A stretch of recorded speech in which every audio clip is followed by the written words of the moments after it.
Bonsoir, nous sommes le mercredi soir, 24 septembre, il est plus de 20 heures et je vous fais quelques petites communications. Je voudrais vous parler d'abord du tarot, puisque depuis quelques jours je suis plongé dans les histoires de tarot, autour notamment du personnage d'Étella, auquel j'ai consacré il y a 20 ans un ouvrage, L'astrologie du livre de Thoth, chez Pré Daniel. Et le problème que me pose Étella est très intéressant, à plus d'un titre. D'abord, il veut modifier l'ordre des arcanes majeurs du tarot. Il se demande, d'ailleurs très franchement, il ne dit pas qu'il l'a modifié. Bon, mais bon, on sait qu'il l'a modifié considérablement, et peut-être pas sans raison. Il le dit lui-même. Le grand enjeu, c'est de trouver le bon ordre des cartes, des feuillets du livre de Thoth.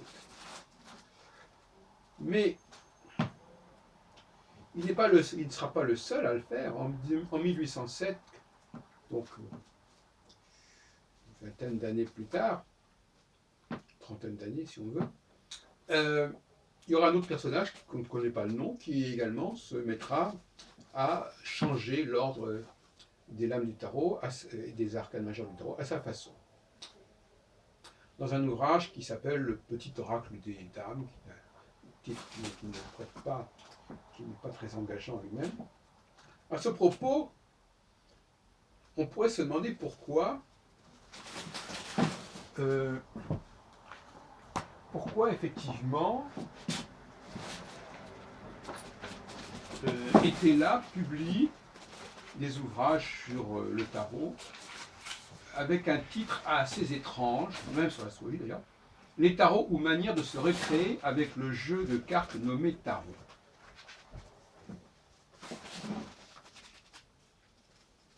Alors, l'explication, elle est assez simple. C'est qu'en réalité, il s'inspire des ouvrages qui présentaient le tarot comme un jeu. Il se réfère d'ailleurs à un ouvrage paru en 1665, l'Académie des jeux, etc. C'est-à-dire qu'en fin de compte, il ne faut pas oublier que le tarot, avant que ne s'en occupe Cour de Gébelin, notamment, dans le monde primitif, était d'abord un jeu de cartes. Et donc, quand on tombe sur son ouvrage, Manière de se récréer avec le jeu nommé tarot, les gens qui achètent cet ouvrage n'ont aucune idée que c'est un ouvrage sur la divination. Absolument pas. C'est une sorte d'attrape-nigo par certains côtés. Il n'y a même pas le mot oracle. Et il joue sur l'ambiguïté du mot tarot, qui est à la fois extrêmement un jeu de cartes, qui est pratiqué d'ailleurs très largement à l'époque en Allemagne et en Suisse, et qui prend une dimension divinatoire à la fin du XVIIIe siècle. Et d'ailleurs, parallèlement, Étella publie des ouvrages de cartomancie où il est clairement indiqué ce qu'il en est. Mais sous ce terme de anodin, je dirais presque eh bien, on nous parle, par exemple, dans le 4e cahier que j'ai publié, l'astrologie judiciaire. Toujours sur ce titre, les tarots ou manière de se récréer avec le jeu de cartes nommé tarot. Bon. C'est assez loufoque. Mais venons-en à l'essentiel de notre propos. Certaines personnes vont dire que ce que présente Étella, ce n'est pas le tarot de Marseille. Et la raison pour laquelle ils vont dire cela, c'est que, justement, l'ordre des arcanes majeures n'est pas celui du tarot de Marseille. La belle affaire, quand c'est tout, mais effectivement, ce qu'on appelle les tarots de Marseille présente les choses dans un certain ordre. Personne ne contestera. Mais est-ce que c'est vraiment le vrai tarot? Est-ce que l'ordre des cartes est le bon? On n'en sait rien.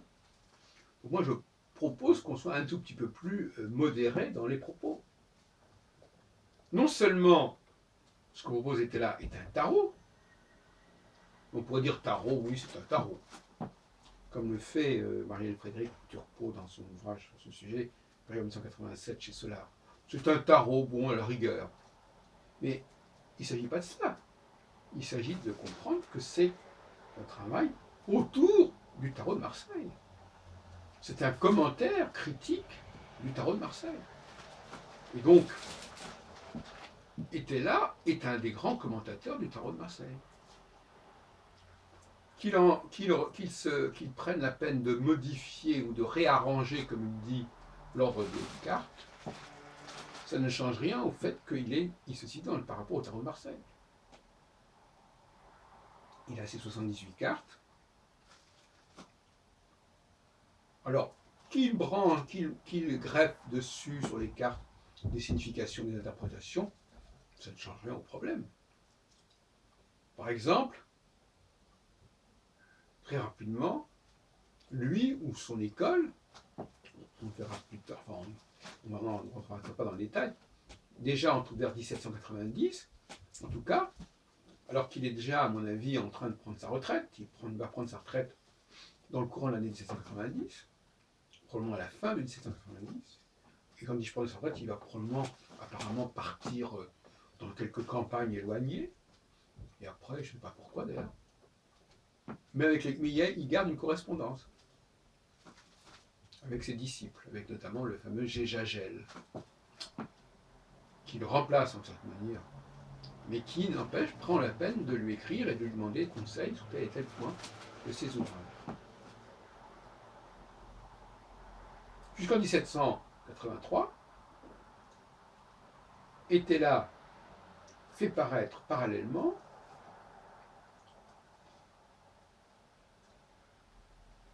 un jeu de cartes un discours divinatoire sur les cartes à jouer françaises normales,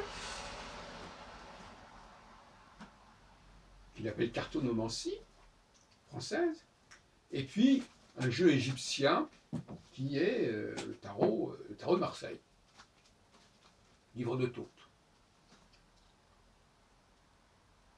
Là encore, c'est pas parce qu'il appelle le tarot de Marseille livre de Thoth que ça change quoi que ce soit au débat sur le fait que c'est un ouvrage sur le tarot de Marseille, qui englobe en tout cas le tarot de Marseille dans une historicité. Alors, il a établi un autre ordre des arcanes majeures, qui n'est pas celui que l'on connaît habituellement, et on s'y tient. On va interpréter diversement, mais on s'y tient. Tous les exégètes de Etela se tiennent à cette dissidence, si on veut. Mais à l'époque d'Etela, à ma connaissance, on ne parle pas tellement du tarot de Marseille. Si ce n'est, comme on a dit, chez Cour de Géblin, avec lequel... Alors par exemple, je donne un exemple. Il met les 4 vertus cardinales à la suite les unes des autres, ce qui n'est pas dans le tarot de Marseille. D'ailleurs, en fin de compte, dans le tarot de Marseille, on ne connaît que 3 vertus sur 4. Et lui, il considère que le pendu, c'est en fin de compte la prudence. Et je crois qu'il s'inspire en cela de Cour de Géblin. Est-ce qu'il est cohérent de dire que ces 4 vertus doivent se succéder au lieu d'être dispersées? Pourquoi pas? Des tas d'exemples comme cela qui sont assez justifiés, pourquoi pas? Mais le travail qui a été fait par un autre en 1807 n'est pas non plus complètement idiot. C'est intéressant. Ce sont des commentaires critiques avec des possibilités de permutation que d'ailleurs continueront à suivre C'est-à-dire qu'en Angleterre, au début du XXe siècle, il y aura aussi des propositions de permutation. Voilà. Donc l'idée d'une permutation, c'est une idée qui passe de chez Etela jusque, je pense par exemple, jusqu'à Aleister Crowley, la Golden Dawn, etc. Alors, regardons un petit peu comment il traite les arcanes mineurs, les 56 arcanes mineurs, comment lui ou son école, mais je n'ai pas encore eu le temps de préciser, vous savez, les exposés sont un petit peu comme ça au jour le jour. Il distingue, au lieu d'avoir les coupes, les épées, les deniers et les bâtons, je dis ça dans le désordre, il y a les gens de la campagne, les gens de robe, les personnages qui sont blonds et les personnages qui sont bruns. Par la suite, au XIXe siècle, on aura d'autres variantes, toujours sur le même type de tarot d'Etela, avec la famille de France, la famille d'Allemagne, les souverains français, les souverains allemands, les souverains turcs, et tout ce qui est autour du pape de l'Italie. Trop pas. C'est amusant quelque part. Donc ce Jean-Baptiste Aliette, alias Etela,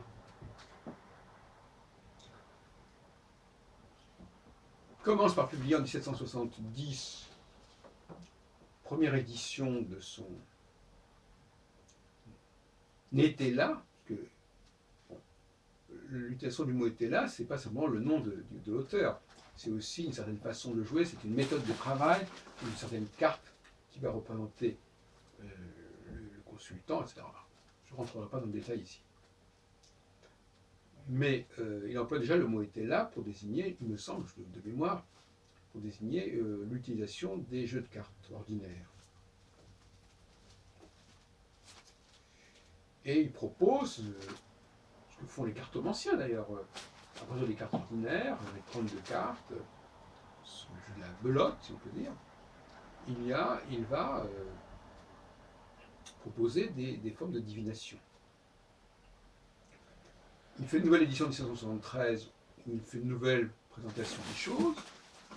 C'est là qu'il parle de Généliate, c'est-à-dire l'astrologue, enfin, il fait une sorte de portrait du bon astrologue, du bon Généliate. C'est une déformation de Génétliaque. Je pense qu'on devait prononcer Généliaque et sauter le TH, N, TH. On a perdu cette pratique depuis, plus ou moins. Ça devrait être l'astrologie généliaque, en fait. Mais, et en 1783, il fait une troisième édition où il supprime ce qu'il appelait l'avant-tout sur l'astrologie généliaque, et il propose de défendre dans une préface quand même qui fait 36 pages à son instruction sur le tirage des cartes. Il a fait ça soliloque, et là il défend la cause de la cartomancie, de la cartonomancie, et c'est une argumentation qui est tout à fait pointue. On pourrait d'ailleurs considérer qu'on pourrait transposer ce qu'ils disent en faveur de la cartonomancie en faveur de l'astrologie. Je dirais aussi que dans les soliloques, Etela s'en prend encore une fois, on s'en prend à Gassendi, que j'ai bien étudié moi-même, Gassendi le grand adversaire de Maureen-Villefranche, et il s'en prendra à nouveau en 1790. Enfin, lui, enfin bon, je sais pas, ou alors on a repris ses travaux, je ne sais pas. Il faut plus savoir quand est-ce qu'il est mort, quand est-ce qu'il a cessé d'être en activité, puisque c'est une sorte de société d'ésotérisme, donc quelque part ils se relaient mutuellement. Mais là encore, il s'en prend dans son introduction, de son préliminaire à l'almanach des cultivateurs et des laboureurs philosophiques, etc., astrologiques. Il s'en prend à ce monsieur Gassendi, qu'il juge responsable de la rupture entre les astronomes et les astrologues. Et j'ai déjà dit que cette idée d'un personnage responsable du déclin de l'astrologie au XVIIIe siècle, c'est une idée qui aura une grande fortune jusqu'à nos jours, sauf qu'on ne parlera pas de Gassendi, mais on parlera de Colbert. C'est-à-dire qu'on mettra ça sur le compte d'un homme politique, d'un ministre de Louis XIV, et non pas sur le compte d'un philosophe qui écrit longuement sur l'astrologie et contre l'astrologie, et contre les astrologues, et qui débat avec les astrologues.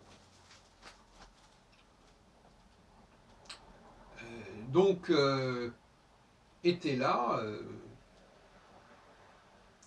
défend les couleurs de la cartonomancie, du tarot, de l'astrologie, tout en jouant sur cette ambiguïté de l'amusement, du jeu, auquel il ne renonce pas totalement.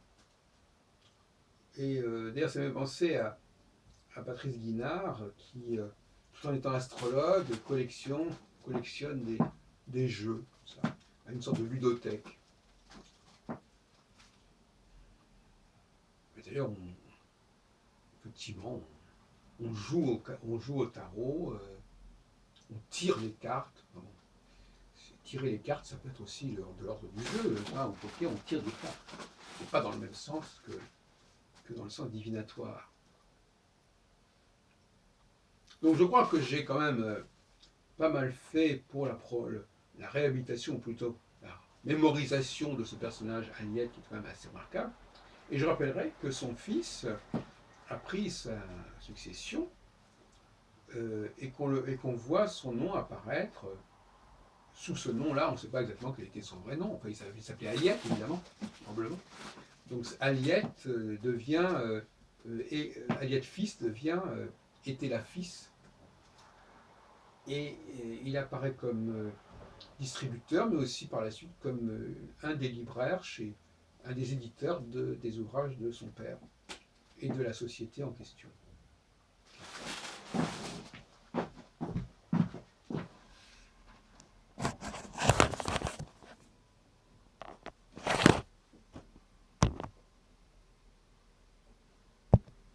J'ai pas pensé à ça.